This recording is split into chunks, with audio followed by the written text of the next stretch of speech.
Meus amados, bom dia. Que Deus vos abençoe neste dia.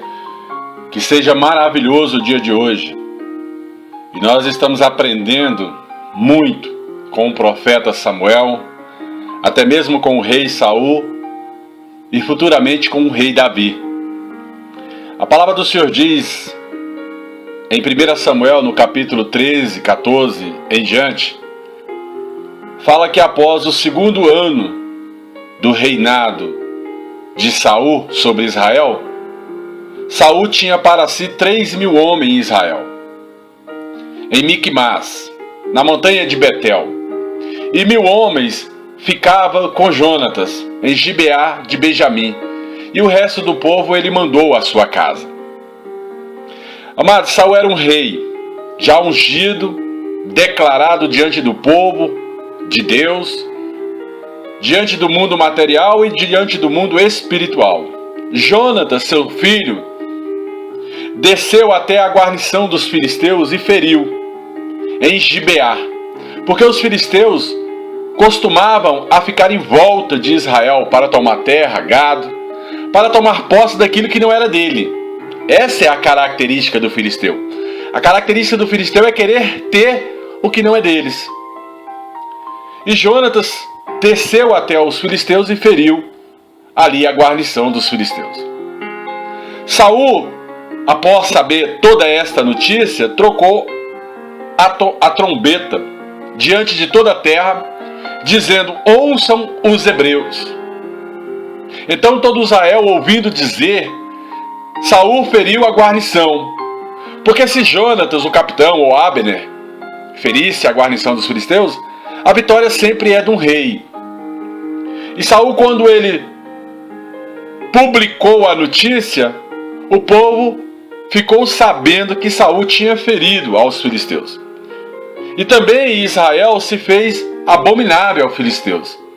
Então o povo foi convocado para junto de Saul em Gilgal. Ele chamou todo mundo que estava em casa para uma guerra. Meus amados, vitória só vem em peleja. Vitória não vem você sentado no seu sofá ou dentro da tua casa, ou da maneira que você está, deixando a vida te levar, ou vida leva eu. Porque a palavra do Senhor diz que o reino é tomado por esforço, por violência. A Bíblia diz que quando Deus quer pelejar, Ele peleja e dá a vitória. Mas isso é particularidades do próprio Deus. Mas nós temos que nos esforçar. A palavra do Senhor diz: esforça-te, tem de bom ânimo. Eu venci o mundo e vós vencerás também. Palavras do Senhor Jesus. E os filisteus se ajuntavam ali para pelejar contra Israel. Da parte dos filisteus tinha só 30.000 carros de guerra, 6.000 cavaleiros. E o povo era uma multidão como a areia à beira do mar. E eles subiam com facilidade e acamparam em Micmas, ao oriente de Bet-Aven, aonde Jonatas fazia a primeira frente de batalha. Sempre tem um que tem que estar à frente, sempre tem um que tem que liderar, sempre tem um que tem que vigiar, até mesmo pelos demais. E vendo os homens de Israel que eles já estavam em apuros, porque o povo estava angustiado por causa dessa aproximação dos filisteus, o povo se escondeu até mesmo em cavernas, e pelas espinhais, e pelos penhascos, e pelas fortificações, e até mesmo em covas. Não é diferente do mundo de hoje, não é diferente dos nossos tempos. Quando temos uma notícia ruim, parece que Deus não é conosco. E aí tentamos nos esconder, ficamos angustiados, até mesmo debaixo de opressão. Nos colocamos debaixo dos cobertores, dormimos até as 2, 3 horas da tarde. Parece que todo sono é pouco. O desânimo vem, pessoas não querem se levantar, porque já não acreditam que Deus pode nos dar a vitória, que Deus está à nossa frente, que Deus pode quebrar grilhão e que Deus pode até mesmo arrebentar muralhas. Mas isso é o curso natural de quem está diante do Senhor. Quem disse que você nasceu só para ser forte? Paulo falou, o que quero fazer isso não faço, e o que faço isso não quero fazer. Mas Jesus falou, na tua fraqueza se faça forte. Amados, nós temos que buscar força na fraqueza, para encarar todo principado e toda potestade. Na época dos hebreus, na época dos antigos, na época do profeta Samuel e do rei Saul, o inimigo era carnal. O inimigo era os filisteus. Mas na nossa época, o nosso inimigo é espiritual. E as nossas armas não podem ser carnais, como na época dos filisteus. Não pode ser pela autotutela, pela força. E alguns dos hebreus passaram o Jordão para a terra de Gade, em Gileade. E estando Saul ainda em Gilgal, todo o povo ia atrás dele tremendo. O povo tinha medo. Ficava ali próximo a Saul, não para agregar, mas por medo. Amados, nós temos hoje crentes que não conseguem entrar no mundo espiritual porque tem medo das astutas ciladas de Satanás. E Saul, naquela época, esperava o profeta. Muitas pessoas hoje esperam até mesmo a boca de Deus se mover para dar direção. Saul esperou 7 dias pelo profeta Samuel, até o tempo em que Samuel determinara. Samuel falou assim, olha, 7 dias eu virei a ti. E ele vendo que Samuel não subia a Gilgal, e o povo começava a deixar ele sozinho, Samuel não tinha vindo a Gilgal. E o rei Saul entrou em desespero. Amado, eu quero saber qual é o homem que não entra em desespero estando com uma guerra vindo contra ele. Ele esperou os 7 dias certinho que Samuel determinou. E ele vendo que o profeta não chegara, pelo desespero, pela falta de experiência, pela falta de comunhão com Deus, ele falou, traz-me aqui o holocausto. Mas Saul tinha uma razão. Saul não estava totalmente errado. Ele queria chamar a atenção de Deus. Ele sabia que ele tinha uma ordem de não sacrificar, ou até mesmo de esperar o profeta. Mas eu quero saber qual é aquele que está de joelho dobrado em desespero, que não tenta se achegar diante de Deus em espírito e em verdade, até mesmo oferecer algo para Deus, para que Deus nos dê o livramento até mesmo do mundo espiritual de hoje. Saul estava só desesperado. Saul não tinha discernimento. Saul não tinha o entendimento das coisas espirituais. Saul era falho na sua administração. Saul tinha sido escolhido às pressas para reinar sobre um povo. Saul não era o tipo de rei ideal, porque não tinha discernimento para administrar os problemas de um povo. Assim, tem vários homens de Deus, mulheres de Deus no dia de hoje que não estão capacitados para subir no altar, mas sobem no altar. O próprio Cristo falou, olha, deixe que fale, porque se falam de nós, não separam. Deixem que fale. Então, ele oferece ali como oferta pacífica um holocausto diante de Deus. Saul mesmo sacrificou porque Samuel não tinha chegado. E sucedeu que, acabando ele de oferecer, no mesmo instante, eis que Samuel chegou. E Saul lhe saiu ao encontro para o saudar, para cumprimentar. Então disse Samuel, que fizesse? Disse Saul, porquanto, olha a justificativa, porquanto via que o povo se espalhava de mim. Amados, ele tinha uma certa razão. E tu não vinhas. Olha a segunda justificativa. Nos dias que combinou, e os filisteus já se tinham ajuntado em Miquimás. Então, Saul, ele justifica o seu ato. O próprio rei Davi sacrificou a Deus no monte de Onã. na eira de Araruna. Mas Samuel dá uma dura em Saul e diz: agora descerão os filisteus sobre mim a Gilgal, e ainda a face do Senhor não orei, e constrangei-me, e ofereci holocausto. E disse Samuel a Saul: procedeste neciamente, procedesse mal, procedesse de qualquer jeito, procedesse insanamente, e não guardaste o mandamento que o Senhor teu Deus te ordenou. Porque agora o Senhor teria confirmado o teu reinado sobre todo Israel. Amados, é a palavra de um profeta. A palavra de um profeta tem muita autoridade sobre a terra. O que um profeta liga na terra está ligado no reino, e Deus responde segundo a palavra do profeta. Saul, por causa de um ato no altar, ele tira o reinado do rei Saul pelo poder da palavra, pelo poder da revelação.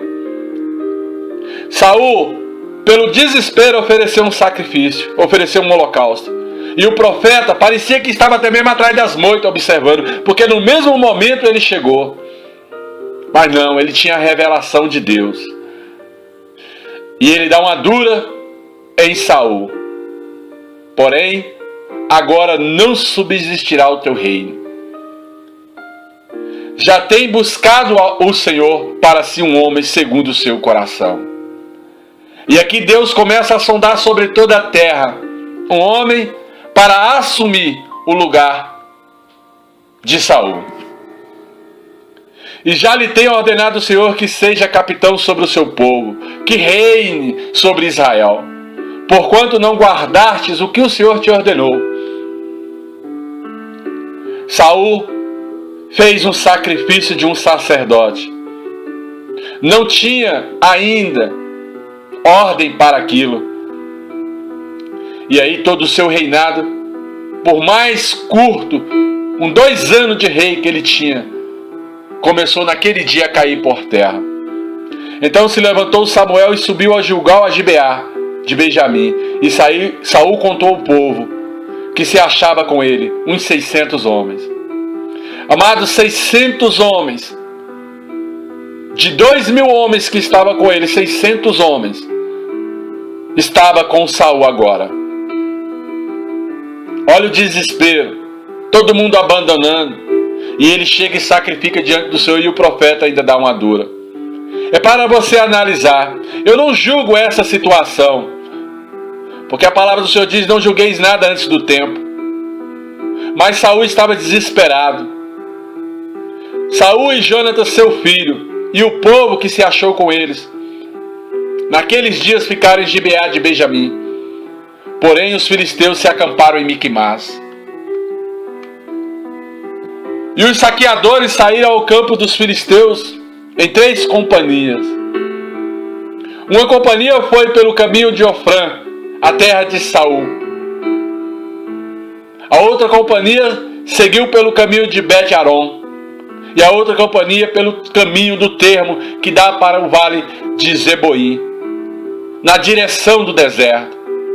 Israel foi dividido em 3 partes. E toda a terra de Israel não se achava ferreiro, porque os filisteus iam de cidade em cidade e acabava com todas as suas ferrarias. E esse povo, os hebreus, eles combatiam com armas agrícolas na época de Saul. Eles não tinham um aparato de guerrilha, eles só tinham Deus ao seu lado. Para que os hebreus não façam até mesmo espada e lança, os filisteus começavam a minar todas as suas oficinas da época, todas as suas funilarias. Assim é o inimigo no dia de hoje. Você abre uma loja e ele vai direto no seu cliente, desvia o seu cliente da sua loja, ele desvia a bênção do Senhor. Mas existem maneiras de quebrar todo o agrilhão de Satanás, para que o crente rompa, seja próspero.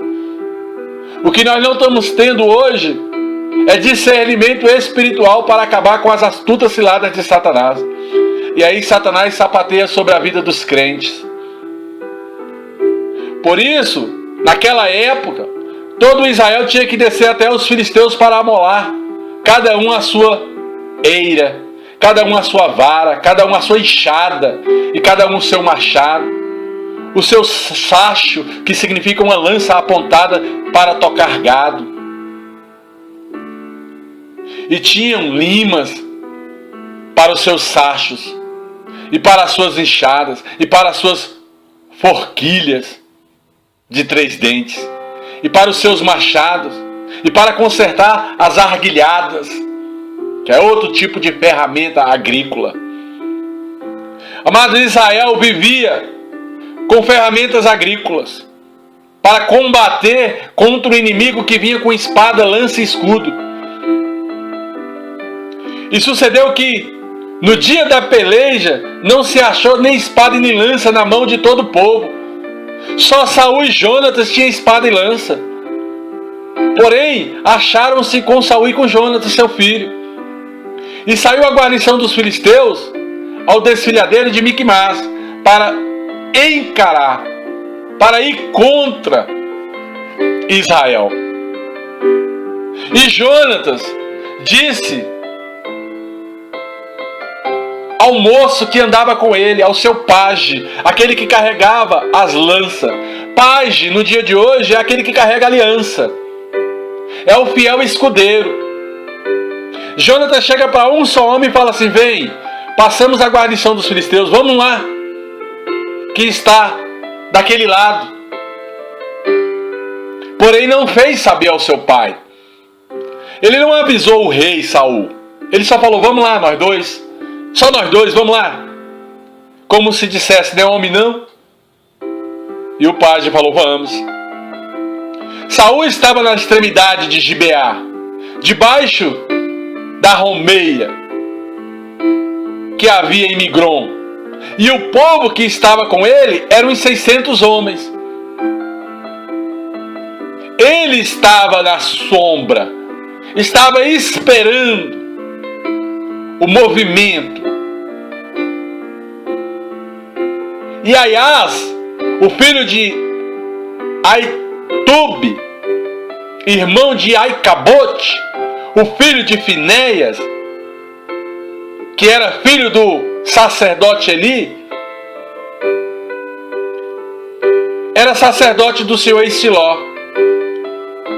E esse fazia até mesmo eiforde, que era um tipo de sacola de couro. Porém o povo não sabia que Jonatas tinha ido. E entre os desfiladeiros pelos quais Jonatas procurava passar para o meio da guarnição dos filisteus, deste lado, como se fosse do lado de cada penha aguda, e do outro lado havia outra penha, e era o nome do lugar Bozés, e o nome do outro era Senê. Uma penha para o norte estava de frente de Miquimás, e a outra para o sul de frente de Gibeá. Era como se fosse uma pedra de um lado e uma pedra do outro, e Jonas diz: vamos passar com o seu moço. E Jonatas fala para o seu moço: vamos lá.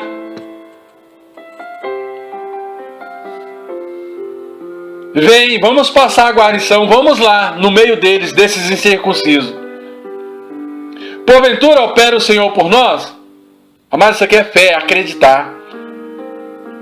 Acreditar nas mesmas condições de hoje, quando você fala assim: vou entrar dentro do quarto e o Senhor teu Deus, meu Deus, que vê o que eu faço em secreto, vai me acrescentar galardão. Eu vou ao monte, eu vou orar, e o Senhor, meu Deus, que vê o meu brado, minha oração, vai me acrescentar o galardão. Eu quero ver se o Senhor opera por mim, vou me esforçar. E Jonatas estava nesse sentido de fé. Vamos ver se o Senhor opera por nós. Porque para o Senhor nenhum impedimento há de livrar muitos ou poucos. Então o seu pajem de armas disse: faz tudo o que tens no teu coração. E ele falou: então me segue, vem comigo, conforme quiseres. Como se falasse assim: se você não for comigo, eu vou só, meu amigo. Eu tenho coragem. Se você não quiser andar junto, fica para trás. Mas Deus é comigo. Deus está à minha frente. Ele vai quebrar o grilhão. Ele vai arrebentar a muralha. E Deus vai me mostrar as coisas grandes desta terra. E Jonatas diz: vamos passar aqueles homens e nos revelar a eles. Vamos nos mostrar para eles. Vamos entrar na frente deles. Muito crente hoje, ao orar, fala que vai orar em mistério porque tem medo de Satanás ouvir a sua voz. Amados, brada para o mundo espiritual ouvir. Brada para o teu inimigo saber quem tu é. Não te preocupa tu, porque agindo Deus, quem é que vai impedir? E Jonatas tinha uma estratégia em sua cabeça. Então quando você entrar no mundo espiritual, você tem que ser cheio de estratégia. E ele disse para o seu pajem: se eles nos disserem,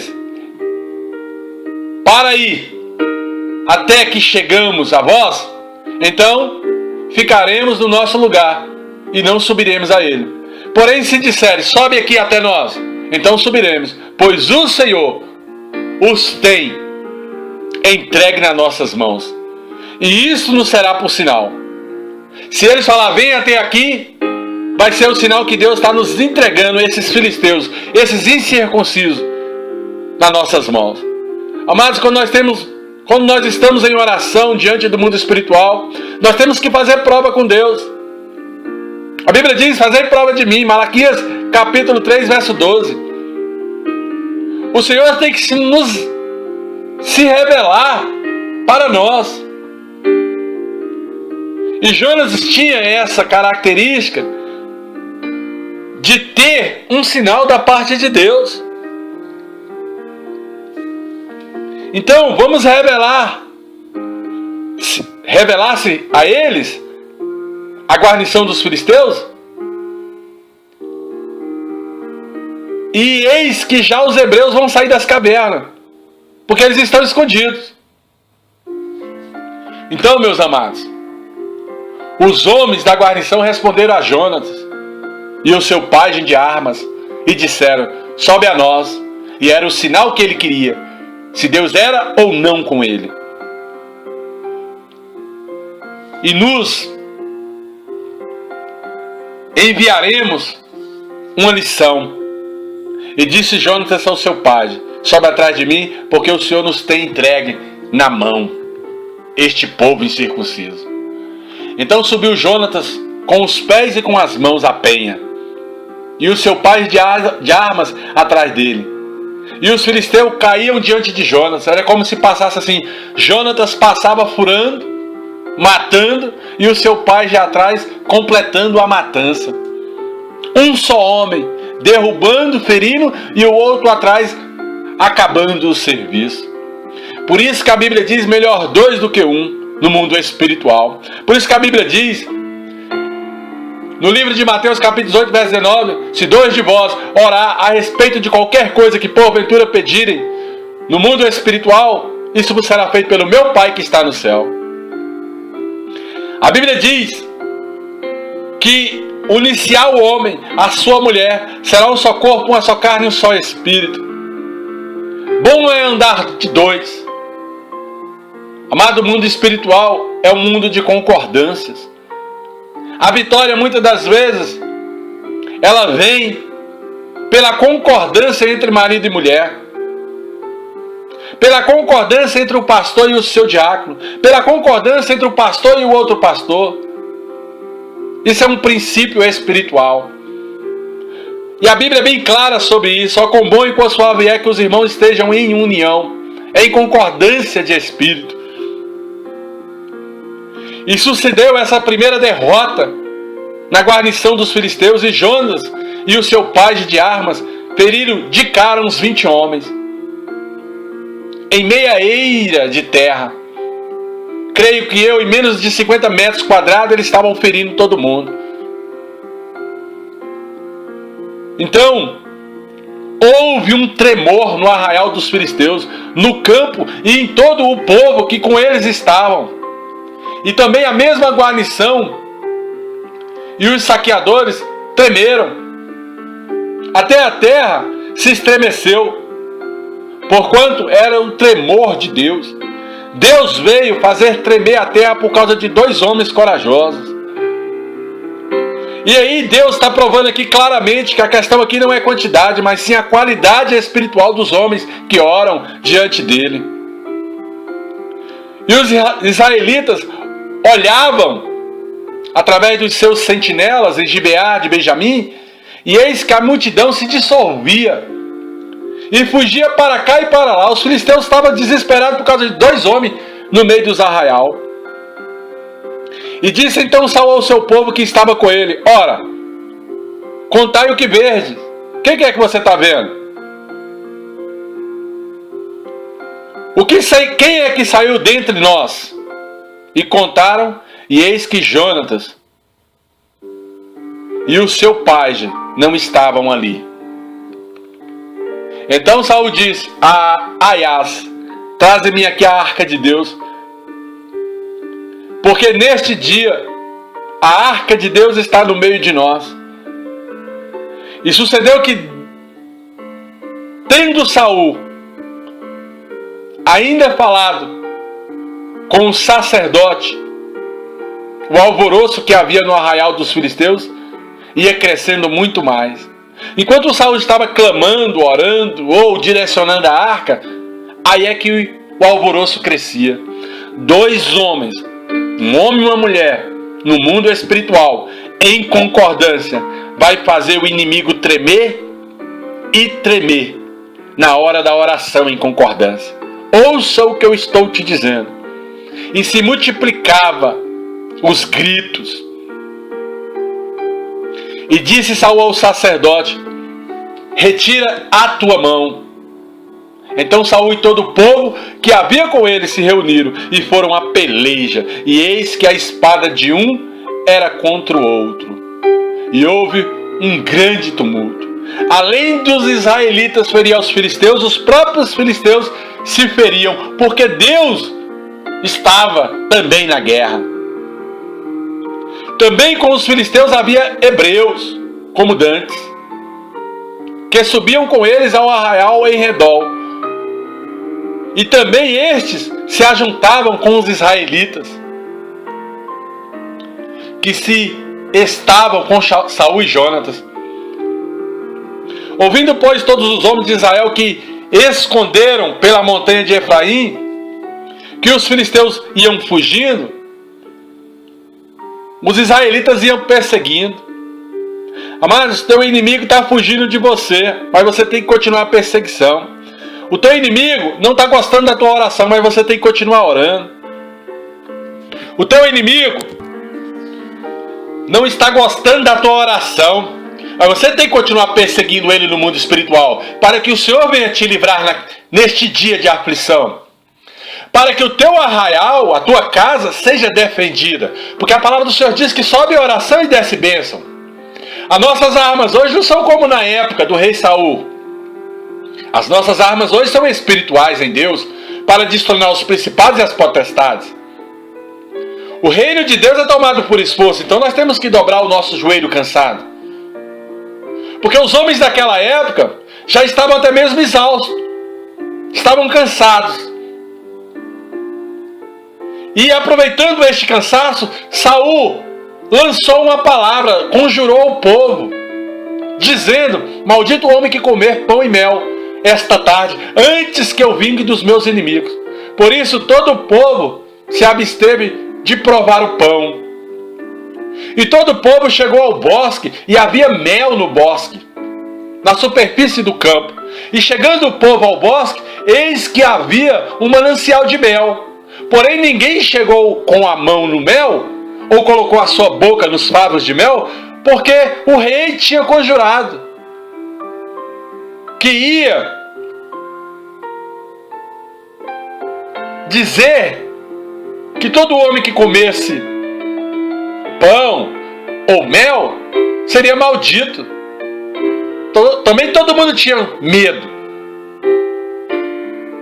do rei. Porém Jonatas não sabia, não tinha ouvido este decreto, não tinha ouvido esse conjurar de Saul, porque Saul errou. O povo estava na guerra Mas ele lança uma palavra e joga temor sobre o povo. E estendeu a ponta da vara, Jonatas, que tinha na mão, e molhou no favo de mel e comeu. E tomando a mão, levou à boca. E aclamaram-se os seus olhos. Ou seja, se você está no meio de uma guerra, cansado, e você lança glicose para dentro do seu corpo, vai dar uma esperança de força. Jonatas foi mais ativo com o mel que comeu. Então respondeu o povo e disse: solenemente conjurou teu pai ao povo, maldito o homem que comer hoje pão e mel. Por isso o povo desfalecia quando viu Jonatas comendo. Então disse Jonatas: meu pai tem turbado a terra. Meu pai lança a palavra fora de hora. Ora, verde, como se aclamaram os meus olhos. Olha como eu fiquei cheio de vigor quando eu comi o mel. Por ter provado um pouco deste mel, eu estou aqui cheio de força. Quanto mais se o povo de hoje livremente tivesse comido do despojo que se achou com os inimigos. Porque lá no arraial dos inimigos tinha até mesmo carne, farinha na panela. E o povo estava lutando com fome. Amados, tem hora que é hora de jejum, mas hora de guerra, come, fica forte para encarar teu inimigo. É isso que Deus está nos dizendo. Há hora de jejuar, mas tem decretos, jejum que são fora de horas. Porém agora, não foi tão grande o estrago dos filisteus? Disse Jonas. Feriram, porém, naquele dia os filisteus desde Miquimás até Aijolã.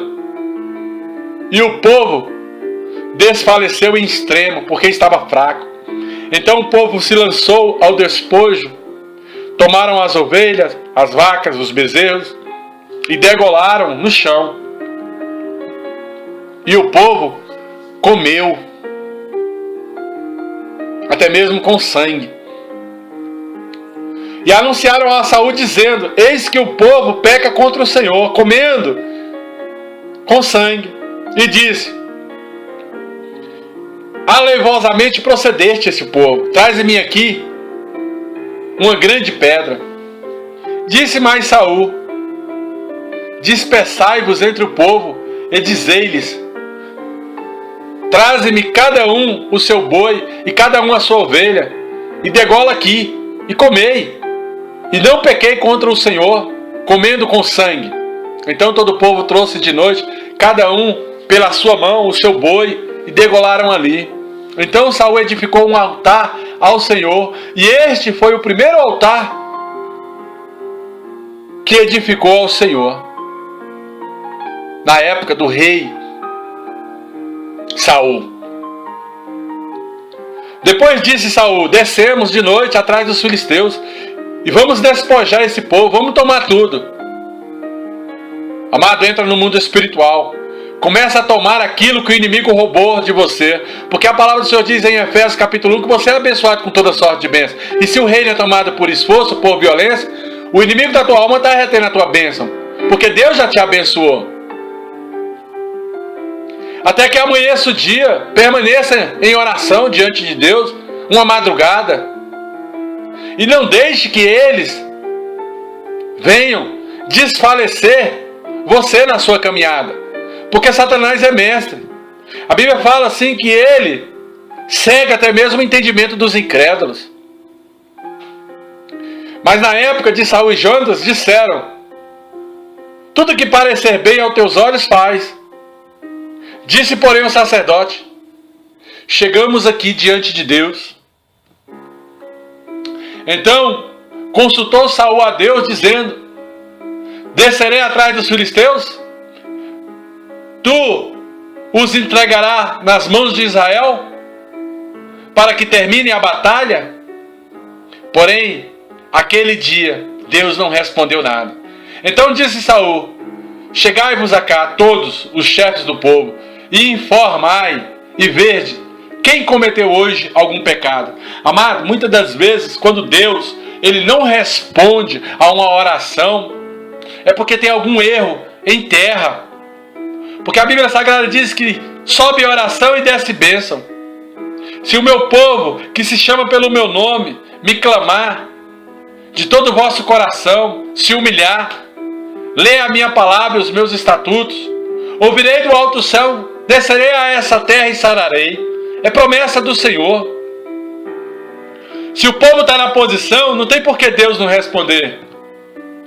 E Saul fala: vive o Senhor, que salva Israel, que ainda que seja em meu filho Jonatas, certamente morrerá. Ora, Jonatas era que tinha um erro, ele que tinha comido o mel, porque o rei tinha decretado. E nenhum do povo respondeu. Disse mais a todo Israel: vós estáis de um lado, e eu e meu filho Jonatas estaremos do outro lado. Então disse o povo a Saul: faz o que parece bem aos teus olhos. Falou, pois, Saul ao Senhor e disse: mostra o inocente. Então Jonatas e Saul foram tomados por culpados, e o povo se livrou. Então disse Saul: lança sorte entre mim e Jonatas. E foi tomado Jonatas como culpado. E disse Saul a Jonatas: declara-me o que tens feito. Então Jonatas declarou e disse: tão somente provei um pouco de mel com a ponta da vara que tinha na mão, e por isso devo morrer? Então disse Saul: assim me faça Deus outro tanto, que com certeza morrerá tu, Jonatas, mesmo sendo tu meu filho. Porém o povo disse a Saul: por que morrerás, Jonatas, que efetuou tão grande salvação em Israel? Nunca tal suceda. Vive o Senhor, que não lhe deixa cair no chão um só cabelo da sua cabeça, pois Deus fez isso hoje. Assim o povo, através de um clamor, livrou Jonatas da morte. Amados, muitas das vezes há sentenças espirituais de morte dentro dos hospitais. Mas se a igreja clama em espírito e em verdade, o morto, aquele que tinha a sentença, vai reviver. Nós temos que pegar essas passagens bíblicas e transformá-las em espírito para o dia de hoje. Porque Deus quer nos ensinar alguma coisa nas passagens da Bíblia Sagrada. E naquele dia, Saul deixou os filisteus ir embora. E os filisteus foram embora para a sua casa. Então, tomou Saul o seu reino sobre Israel e pelejou contra todos os seus inimigos em redor, contra Moabe, contra os filhos de Amon, contra Edom, contra os reis de Zobá e contra os filisteus. E para onde quer que tornava, executava castigo. Saul foi se fortalecendo. E ele valorosamente ia ferindo até mesmo os amalequitas. E libertou Israel da mão até mesmo daqueles que saqueavam, daqueles que roubavam trigo. Saul era um homem de coragem. E os filhos de Saul, Jonatas e Isvi e Malquizua, também estavam com eles em batalha. Saul tinha mais duas filhas, Merabe e Mical. E sua mulher Ainoã continuava junto a ele. O seu capitão Abner e Ner também estavam com ele. E o reino de Saul ia se fortalecendo. Mas o profeta Samuel falou: por que sacrificasse diante de Deus sem a permissão do próprio Deus? Perdeu o teu reinado. Saul errava, mas ele errava tentando acertar. Muitos são os pastores no dia de hoje que erram tanto diante de Deus, mas erram tentando acertar. Que Deus tenha misericórdia de você, meu amigo. Que Deus seja contigo. E que Deus faça resplandecer os seus caminhos. Porque se você está errando, você está igual Paulo. O que faço, isso não quero fazer. E o que quero fazer, isso não faço. Que Deus te abençoe e te guarde. E que você procure não errar, porque todo erro tem uma consequência diante de Deus.